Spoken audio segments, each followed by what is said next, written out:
ছাত্ৰ-ছাত্ৰীসকল আজি আমি আলোচনা কৰিম বন্ড প্যাৰামিটাৰ্ছ অৰ্থাৎ বান্ধনী প্ৰাচল। There are 4 types of bond parameters. আমি বান্ধনী প্ৰাচল 4 প্ৰকাৰৰ পাম। Number 1 bond length, bond angle, bond enthalpy and bond order. অৰ্থাৎ বান্ধনী দৈৰ্ঘ্য, বান্ধনী কোণ, বান্ধনী এন্থালপি আৰু বান্ধনী ক্ৰম। এতিয়া আমি বন্ড এন্থালপি বন্ড লেন্থ যদি বিবেচনা কৰা যায় ইয়াৰ বাবে আমি H2 মলিকুলটোক এক্সাম্পল হিচাপে লওঁ। গতিকে আমাৰ H অৰ্থাৎ এইটো যদি আমাৰ H হয়, এইটো যদি আমাৰ H হয়, এইটো আমাৰ নিউক্লিয়াছ। এই যিটো আমাৰ নিউক্লিয়াছ ডিষ্টেন্স ইয়াক আমি বন্ড লেন্থ হিচাপে বিবেচনা কৰিম। এইটো হ'ব বান্ধনী দৈৰ্ঘ্য। এইবাৰ নেক্সট হ'ব বান্ধনী কোণ। সাপোজ আমি H2 মলিকুলটো বিবেচনা কৰোঁ।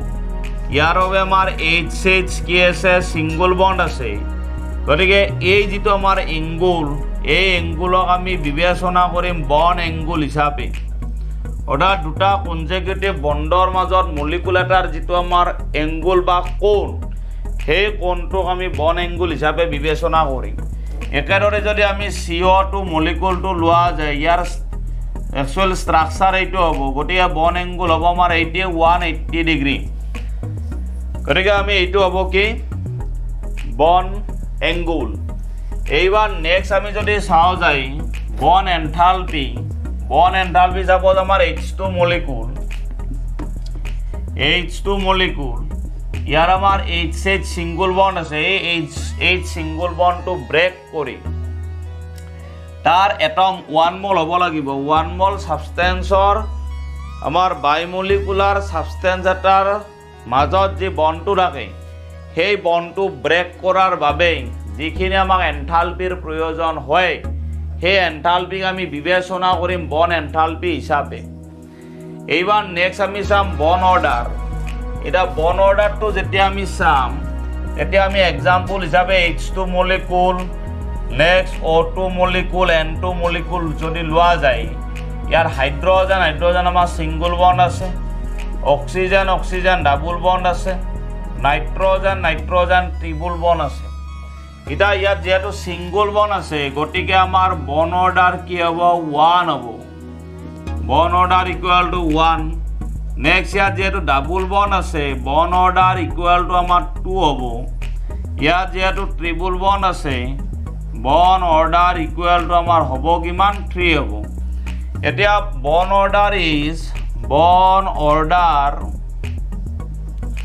is directly proportional to stability of a molecule. গতিকে যিমানে আমাৰ বন্ড অৰ্ডাৰটো বেছি হয়, বান্ধনী ক্ৰমটো বেছি হয়, মলিকুল এটাৰ ষ্টেবিলিটিৰ মানটো বাঢ়ি যায়। গতিকে as compared with H2 and O2 molecule, N2 molecule is more stable. গতিকে আমাৰ হাইড্ৰজেন আৰু অক্সিজেন মলিকুল বা অণুৰ তুলনাত N2 মলিকুলটোৰ সুস্থিৰতাৰ মানটো বেছি হ'ব।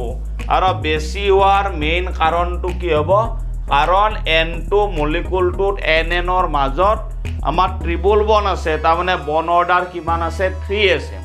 গতিকে যিহেতু বন্ড অৰ্ডাৰটো বেছি আছে গতিকে N2 মলিকুলটো মোৰ ষ্টেবল বা সুস্থিৰতাৰ মানটো বেছি হয়। এতিয়া যদি আমি বন্ড অৰ্ডাৰটো আমাৰ ৰিয়েক্টিভিটিৰ লগত যদি চোৱা যায়, অৰ্থাৎ সক্ৰিয়তাৰ লগত যদি চোৱা যায়, তেতিয়া আমাৰ ইনভাৰ্সলি প্ৰপৰচনেল ডিভাইড বাই